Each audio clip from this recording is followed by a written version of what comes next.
I've done so many deck techs for red decks and black decks and blue black decks and green black decks and green blue decks, and white is just not my jam, man. If only there was something new that hadn't been seen yet, or maybe spoiled recently. Wait. All right, let's get into the brand new cards that are not just the commander. We have the decks generally have sort of a sub commander, an optional leader for the deck. A lieutenant. Yeah, exactly. In this case, it is Omarthus, Ghostfire Initiate. Okay, interesting. Now, this is kind of cool. In this situation, I actually have the physical card with me today, so we can check it out. Hey, I'm gonna borrow this. Okay, thanks, bye.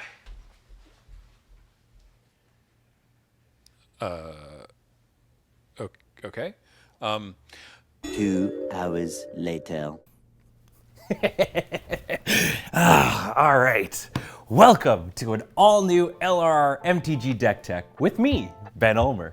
Commander Masters might be filled with sweet reprints and have an awesome limited format to play with friends, but as a brewer, I'm probably the most excited for all the brand new Commander-focused cards in the pre-cons, and I'm so pumped for this one card in particular. I think we better set the mood for this deck. The perfect way to say hello to Omarthus, Ghostfire Initiate, in a deck I'm calling Color Less is More.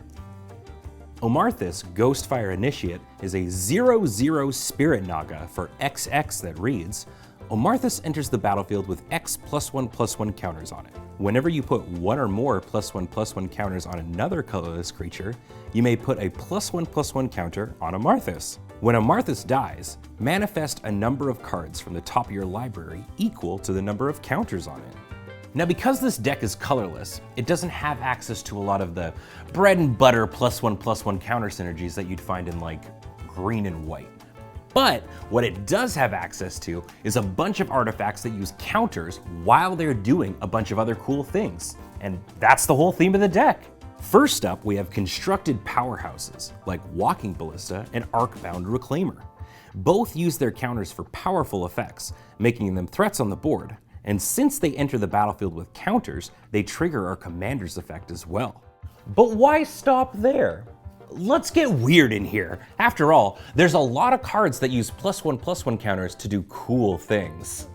Hexavus, Triskelion, Monoskelion, and Mindless Automaton are all sweet cards that let you get up to all sorts of shenanigans with their counters, but Hexavus might be the coolest one of them all, since for only a single mana, you can take a counter off Omarthus and put it on Hexavus, which of course causes Omarthus to get another counter. It doesn't even tap, so you could just dump all your mana into it if you want. Busted. All these cards care about counters, so we're definitely going to need Animation Module and the Ozolith to move these counters around and even add counters as the game goes on. And you know what else you can use all the +1/+1 counters for? Tokens. So many tokens. Cards like Pentavus, Thopter Squadron, and Tetravus use their counters to fill up your board. But make sure you've got some spare Tetravite and Pentavite tokens around, which to be honest, I literally had not heard of until I made this list. Now you might have noticed that quite a few of these cards are on the high side when it comes to mana cost, and while we're obviously running your typical mana rocks, we've also got creatures that help get there too. You can not only remove counters from Cryptic Trilobite and Crystalline Crawler to net yourself some much needed mana, they also have abilities that let you put counters back on them. Or, in the case of Crawler, get them on in the first place. Shh, don't worry about it. Now I know what you're thinking.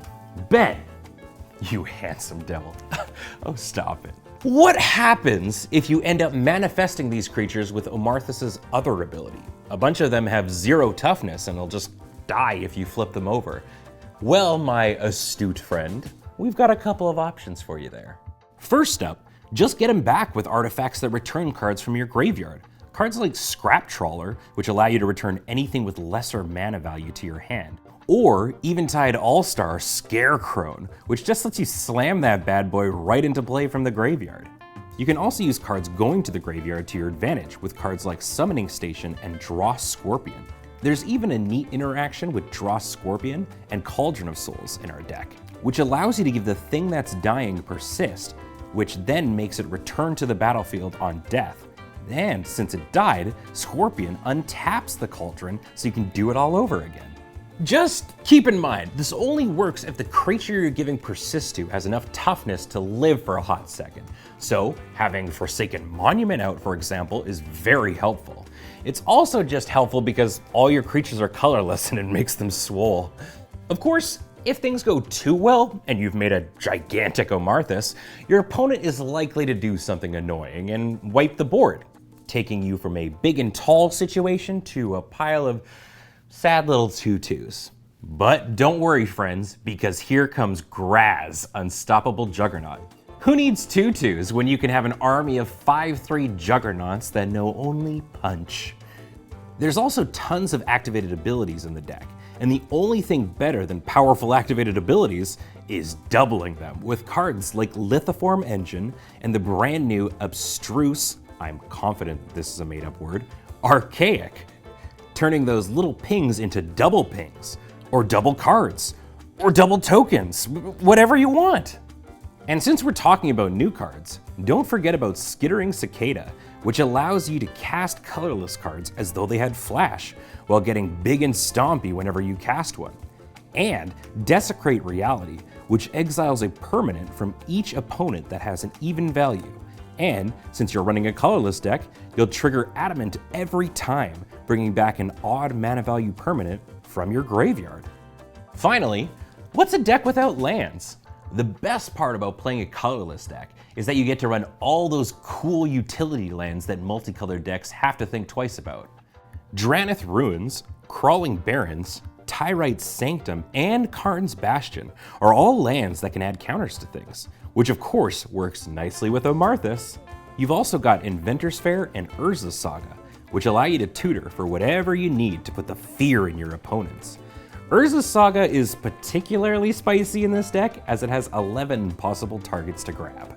And last but not least, special shout out to War Room, which typically has the drawback of dealing damage to you for each color in your commander's identity for a card. But in this deck reads, pay 3, draw a card, which is pretty dang sweet. Typically, when you run a colorless commander, you don't have access to a lot of the neat tools that all the colored mana decks have. But this list has got removal, card draw, and big finishers to finish out the game. And the +1/+1 counters theme gives this list a nice little niche. Omarthus is an awesome new commander from what's shaping up to be an awesome set. And I can't wait to try them out. Cool. Can I have my card back now? Never!